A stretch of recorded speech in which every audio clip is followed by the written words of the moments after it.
You're someone with a vision for your practice, for your side hustle, and for your personal journey. But when it comes to establishing your path on how to get to where you want to be with your practice, things get a little messy. You're also someone who'd prefer to go in person instead of to groups and listening to everyone else's story. To me, it sounds like you could benefit from one-on-one consulting with our experienced practice of the practice consultants. From $5.95 a month and up, you can work with a consultant that will give you more direction and practical tried and tested tips matched to you and your goals. For more information, visit practiceofthepractice.com/apply. Again, that's practiceofthepractice.com/apply.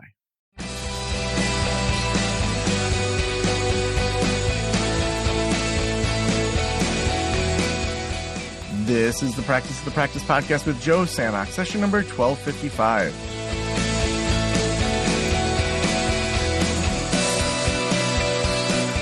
I'm Joe Sanok, your host, and welcome to the Practice of the Practice podcast, where we help you build a thriving private practice you absolutely love. You know, whether it's that moment you may be in grad school or you're working at a nonprofit and you're like, you know what, I should start a practice. I think that could bring in some extra income, pay off student loan debt. That's why I started mental wellness counseling, was literally just wanted an extra $1,000 a month to try to put in my pocket, or probably not my pocket, pay for my student loans, pay for the, house upgrades.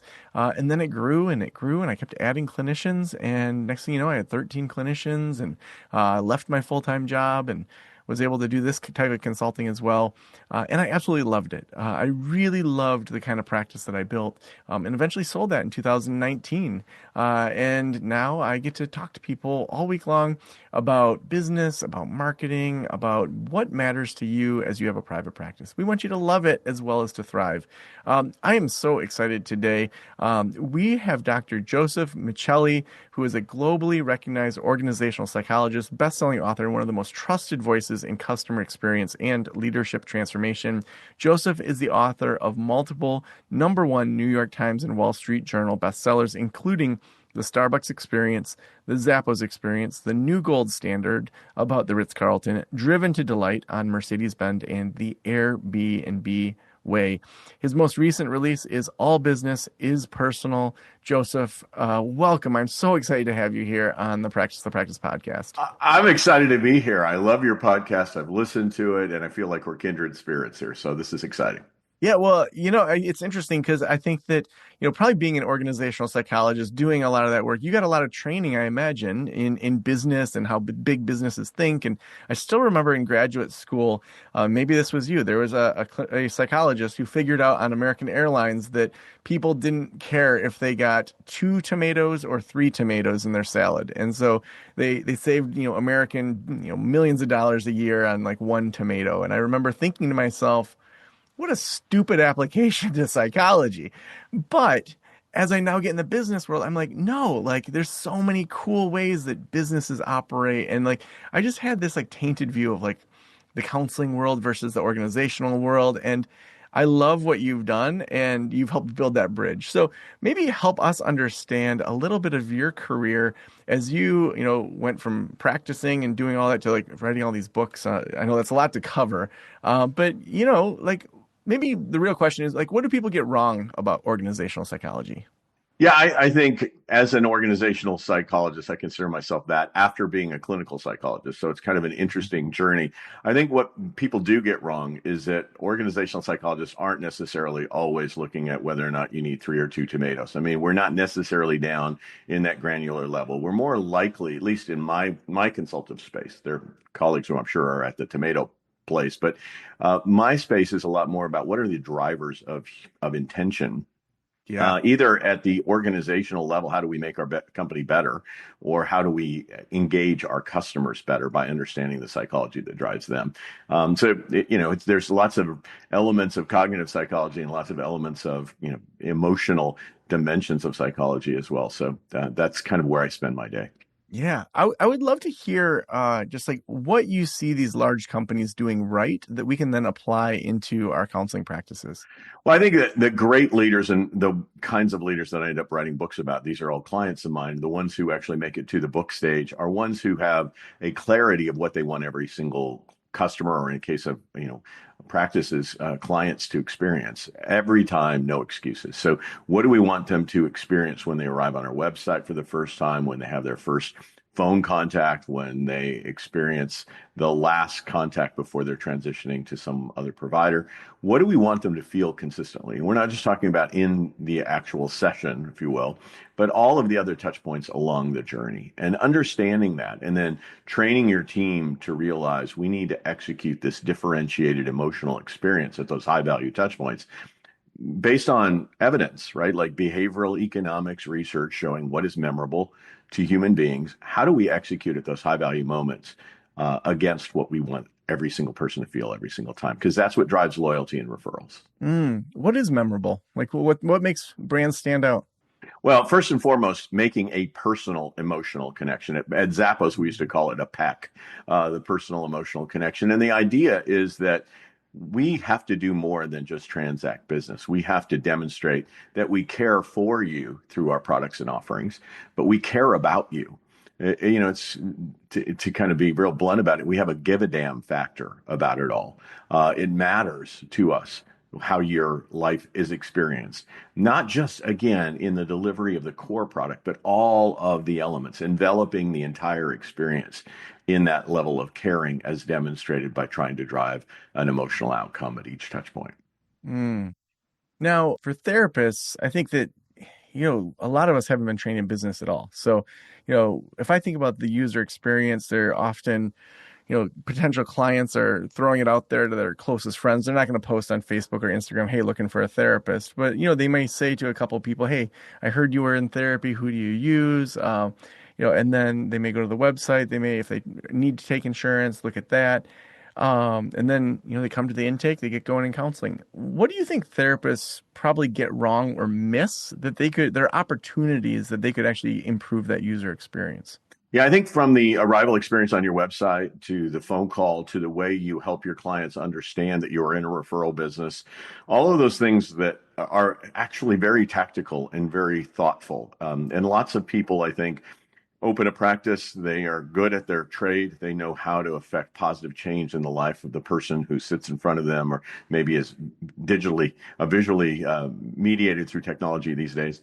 But whatever it might be, they know how to affect that. They don't necessarily know how to create the rival experiences, the branded experience, to not communicate in their branding what differentiates them, what their unique value proposition is from every other therapist who's similarly trained. And once you kind of define that, then you have to execute against it throughout the high value touch points. And all of that to me is where it goes wrong. If you're a practice size where you have many people involved in the delivery of the experience besides just you, how do you get some uniformity so that if I get to see you versus I get to see someone else, yes, there are going to be all kinds of nuances in your clinical style, but the actual branded experience of dealing with every single person in your organization should be similar. You should all be aspiring to the same true north of what a great client or patient experience might look like. How you do it in the mechanics of the session and your treatment plan, that's completely different. But the way everything looks, feels, and is executed should not be just random based on which therapist I get. If you ever get to a point where you're saying, you should probably go see this person, but not this person on our team, you've really failed to create that uniformity. I think a lot of owners, they're kind of bleeding heart side, have a hard time letting someone go. I had a consulting client that, 6 months ago, he was saying, I just don't think this woman's great. And it ended up being that this lady ended up being hospitalized, didn't tell anyone, and then didn't tell any of her clients and just no-showed for like a week. They just didn't know where she was. And it was like, that's what it took for this person to feel like, oh, they're not a good fit for me. Maybe it's time to let them go. Maybe 6 months ago, your intuition was a little more spot on than you thought. Look, I'm all about being compassionate, but I think you have to be assertively compassionate, right? Yeah. So this idea of accommodating everything and all things and still think you have a cohesive brand, it just doesn't happen. I need to understand what are the wants, needs, and desires of my team members and how do I work with that. But at some point when they go outside of the boundaries of the ability to deliver a great client experience, I need to either coach them back in fairly quickly or determine that no magnitude of coaching will make them a fit for me. And then I just have to encourage them to go to some place where they'll be a better fit.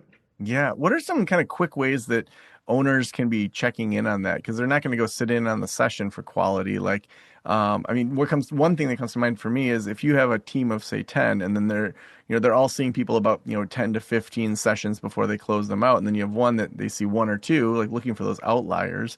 What are other things that you think should be kind of red flags or at least investigation flags, for people?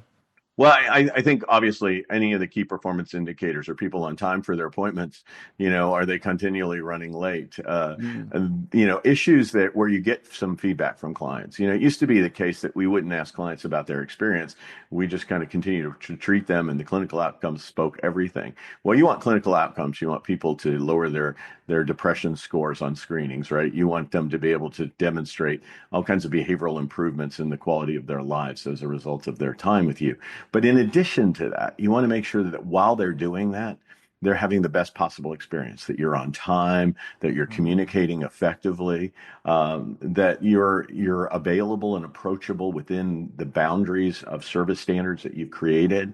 All of that to me is pretty important. And so we have to ask that. And if we're in a business as a leader, we may have to send those surveys out, or those pulse surveys, or just have a chat analysis of any interactions that ask questions about those things, so that you're able to get real-time data to help your team perform better against those expectations, those service standards. So awesome. Well, I want to kind of transition into your new book, All Business is Personal, and then also just talk. We were talking before we started rolling about technology and how technology and people is interacting. Where should we start in regards to that? Yeah, so this book is about Amazon One Medical.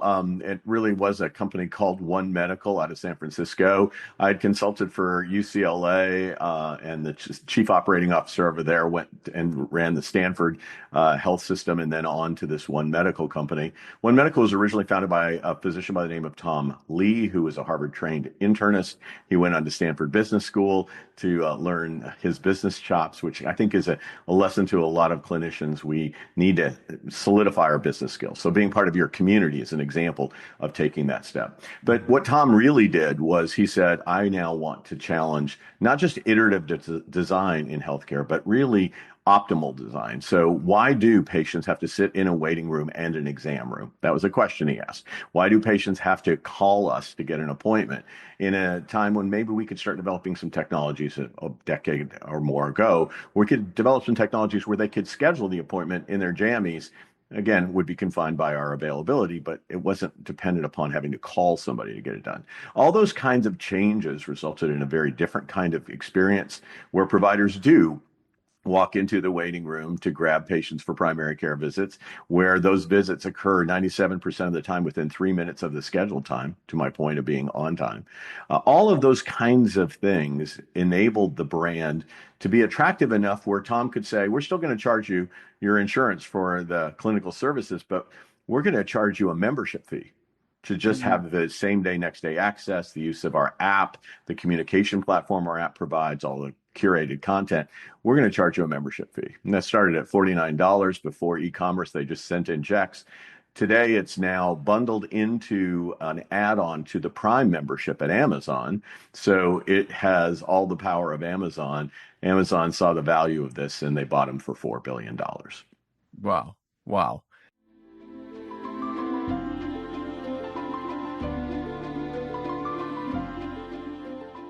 As a therapist, I can tell you from experience that having the right EHR is an absolute lifeline.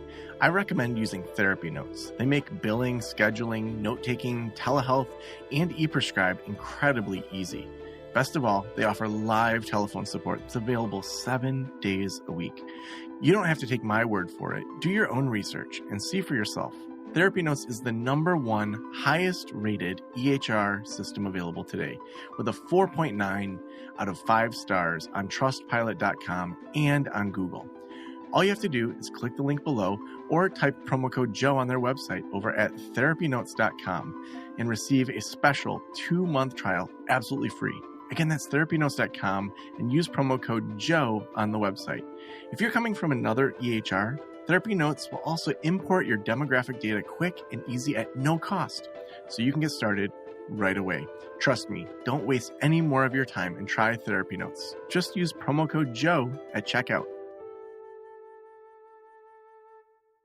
I mean, I feel like AI is reshaping so much, on a simple level, having AI progress note type of things, lots of great service providers where it listens in and can help do a progress note, the bane of most therapists' existence, and other HIPAA compliant things. Do you feel like AI is going to actually help that personal connection? Do you think it's going to hurt? Is it somewhere in the middle? Is it more nuanced than that? Yeah, it's somewhere in the middle. I think, we have data to show that all of the advent of technology has increased interpersonal loneliness. So there's no doubt people feel like their social skills are decreasing as a function of AI. There's, some early evidence to say that some of our cognitive abilities may be starting to atrophy because we're over reliant on some of these technologies. So there's some risk. I mean, I don't think this comes without a downside. Now, obviously, the benefit of changing our workflows and streamlining some of our processes is huge. But even some of the early data on that, you might not have to draft a note, but you often have to go in and revise a note. And are you saving quite as much time as you think? Probably not quite as much time, but the task load changes, and that may make it more pleasurable. All that said, in the grand scheme of things, I am a big proponent of blending these things together, knowing when to use what, being the human that oversees it, not putting it on autopilot in the AI space. We need emotional intelligence to counteract artificial intelligence. Mm. I mean, tell me about that shift for people from being truly relational, wanting to be truly relational, and going from transactional into being truly relational.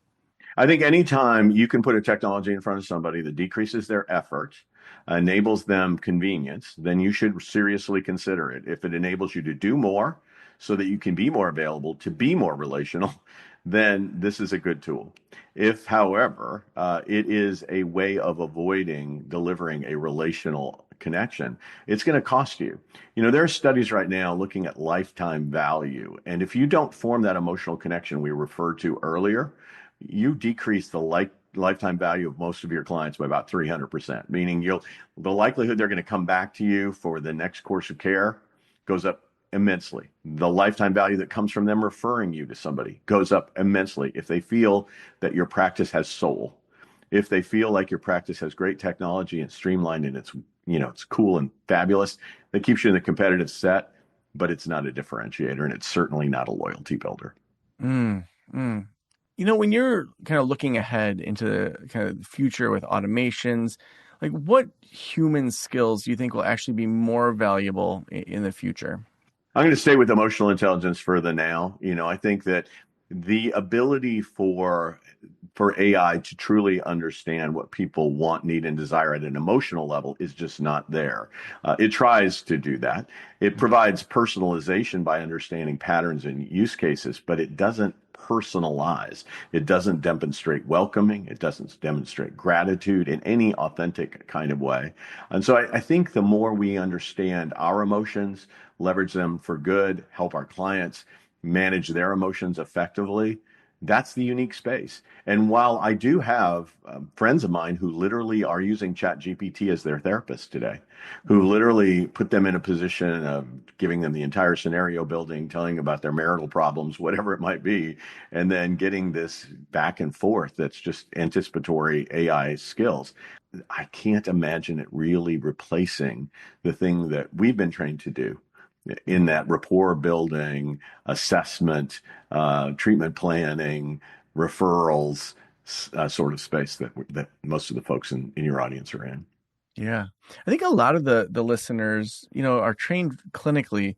And then when they think about kind of making a jump into helping businesses, they're like, who am I? I don't have an MBA. They may even have a doctorate in psychology, but they just feel like, what do I even have to offer? Now you've made that jump into like helping huge businesses.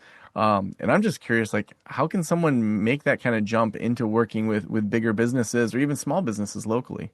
Yeah, I got a PhD in clinical psychology from the University of Southern California. My dissertation was on family systems, right? Mm. And what I really, focused on and what are the subdynamics, the backstory, the history of all these subcomponent parts and how do they come together to create a unified, healthy family, right? So that was the key. That application was just you had to put it on steroids at scale when you're talking about a company the size of Starbucks, right?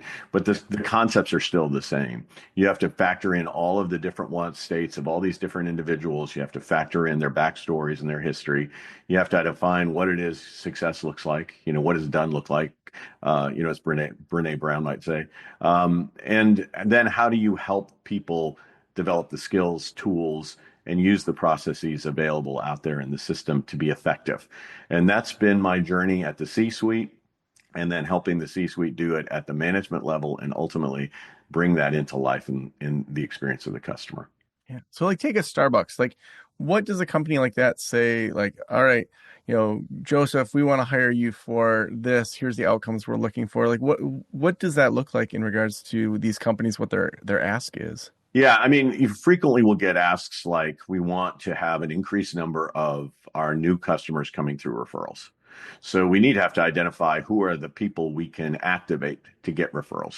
Who is a advocate of our brand sufficient that if we could help them see the importance of saying our word and our name in the public square, it would really help us out. What are the things that drive people becoming referral sources for us, or at least being highly engaged customers for us?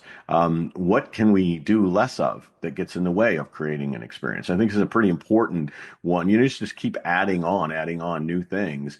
Sometimes it creates a lot of clutter for your clients. So what are they seeing, thinking, feeling, doing as they arrive at all the high value touch points? What are the high value touch points?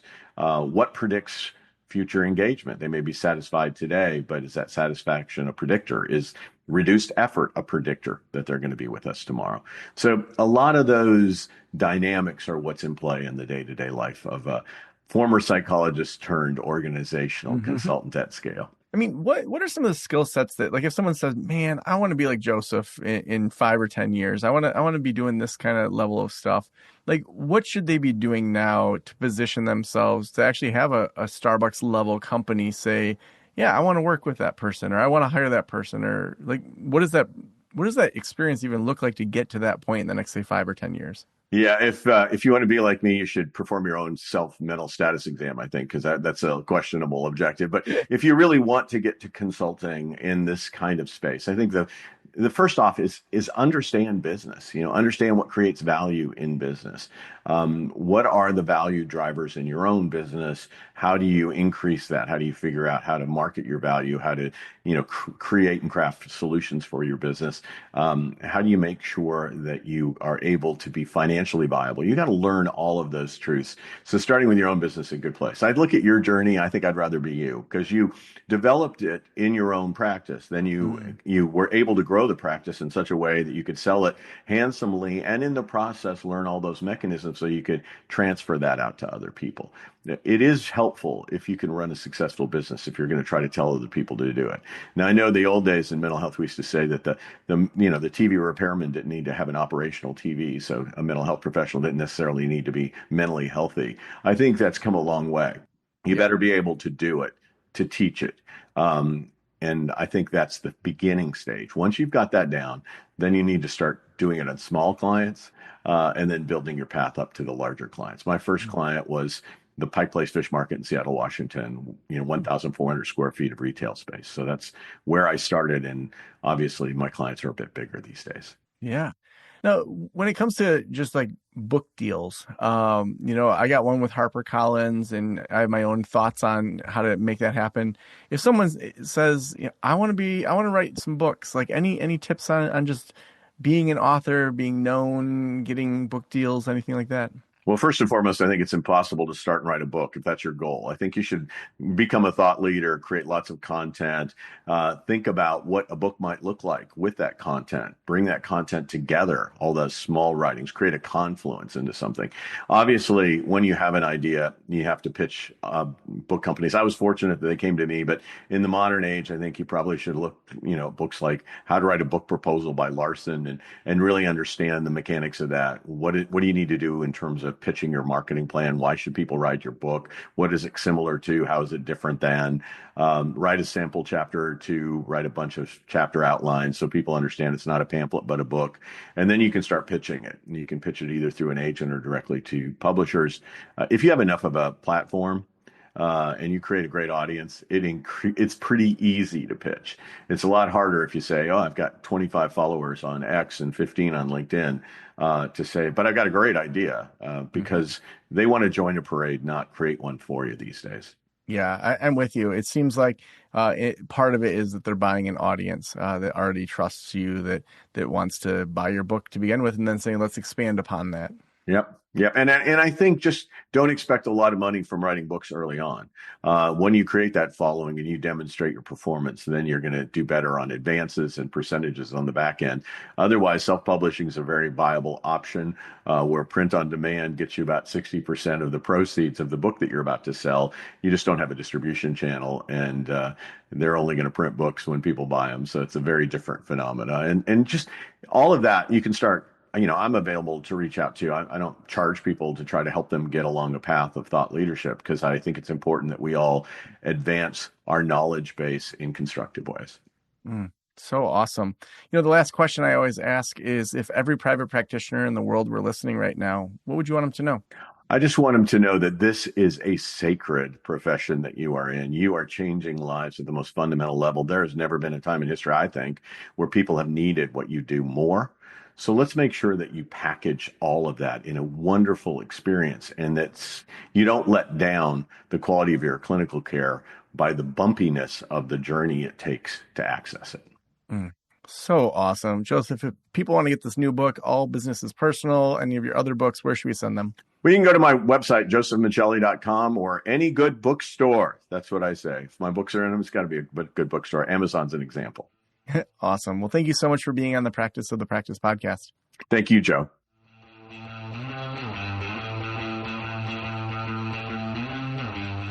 It's so interesting interviewing, now we're at over 1,200 interviews, and these thought leaders that are doing amazing things. Like, I have seen Joseph's book all over the place. Like, I feel like the Starbucks book, when that came out, I remember seeing that in, I don't know if it was an airport or a bookstore.